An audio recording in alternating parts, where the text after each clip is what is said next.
guys? Viper FPV here, and today we're going to be going over the Runcam Hybrid. And I definitely had my run with this little camera. It's definitely really awesome to be able to install this on like a micro, less than 3-inch size or even a 4-inch size quad, and be able to fly it around and have HD quality video. But what we're going to do is we're going to do an unboxing, kind of show you what it is, do a full review of it, and at the end I'll give you guys my thoughts.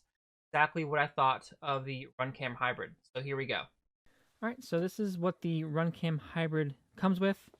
Pretty much what it comes with in the box. It comes with the module itself right here. And what's really exciting about this one is, unlike the Tarsier, this one is actually one board, one 20 by 20 board that you just go ahead and put that in your stack. And it has the dual cameras right here. And this is your FPV camera, where you can go ahead and see latency-free, not latency-free absolutely, but pretty much similar to like a Runcam Swift or, you know, like a Micro Eagle, something to that effect camera. So you don't have to worry about having that type of lag that I've really noticed with like the Caddx Turtles and whatnot.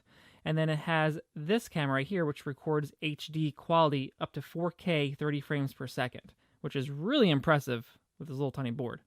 I'm pretty sure it's probably recording at a lower bitrate just because I just don't see how it's possible it can go any high, do high bitrate and then do, amazing footage. But we'll see in the upcoming footage of exactly how it performs regarding the video quality. But I've seen some other videos online and I have definitely been impressed. That's why I wanted to go ahead and pick one up to compare it, to see how it does, especially to my Runcam 5 HD that I have.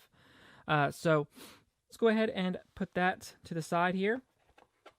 And then we also have what it comes with. It comes with us a plug to go ahead and plug it onto your flight controller. And also does come with this little plastic tab here that you put underneath, so it keeps your SD card from ejecting and losing your SD card if you get into a crash. So it does take up to 20 volts input voltage. So if you do want to use this on something that's like 6S or 5S, you're definitely going to need a regulator to use this unit.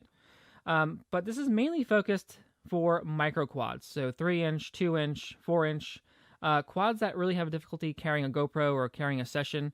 That's why they pretty much made these as well.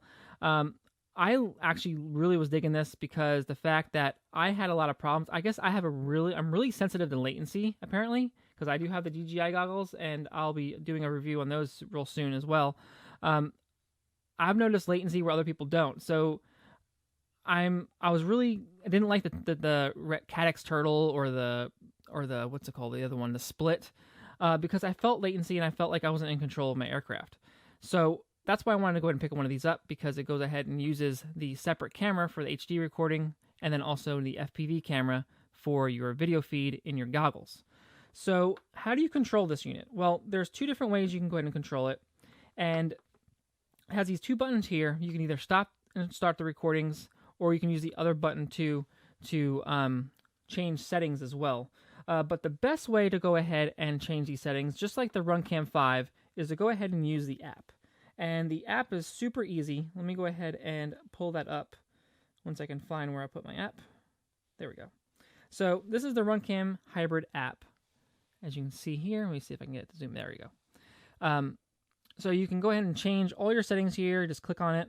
So say I want resolution 2.760 or 4K, whatever. So I wanted to switch it to 4K 30 frames per second, and change, some other settings.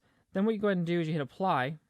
It's going to have this little QR code here, and you just show that to the camera, and then it should beep, and then it's set. Super simple. I really like this on the Runcam 5, and I'm glad that they stuck with it, because it is really awesome. And so what I'm going to do is I'm going to be installing this into this quad here. This is the Diatone R349, and it's going to be a really tight fit. So I'm going to be doing some little witchcrafty things here to get it in there. But yeah, so let's go ahead and go to the field, and let's see how it does.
All right, so what I think about the Runcam hybrid, I really do like it a lot.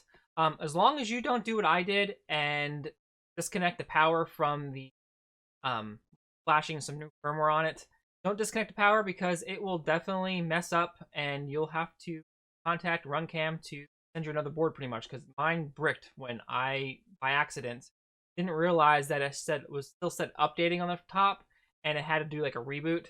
And I just had a terrible time, but they did support it, and I did reach out to them after a few emails. They did send me one to place it, so I was able to get a working one, and everything was great. But just watch out when you are updating the firmware on it. Make sure that you have your goggles on, because I was using my little FPV camera at first. Not my FPV camera, but my little FPV watch. And for some reason, the updating portion was like knocked off the side, and I didn't see it. I thought it said updating. I thought it was done, but apparently it wasn't. So that's what really caused my little issue with the firmware and breaking the actual board itself. But if you're using your goggles, it should be in the proper format. And you should see updating, and then once it's done, it will go ahead and be good to go ahead and use. I do like the fact that it is implemented with the Runcam app, and you just pretty much show it the little QR code on it, and it changes all the settings, just like the Runcam HD. That's the new one that came out about 6 months or so ago.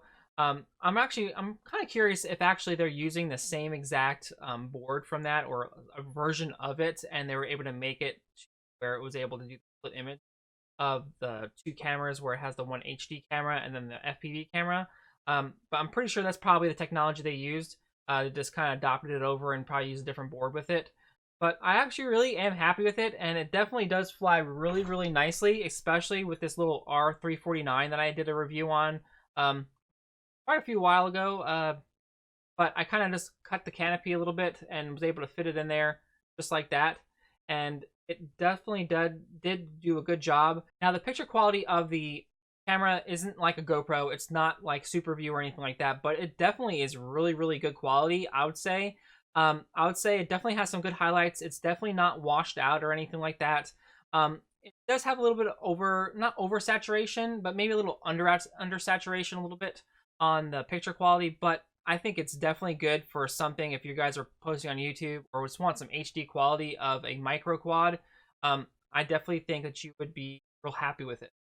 So I will be leaving a link to an affiliate link down below. It does help the channel out tremendously if you do use that link, and also myself.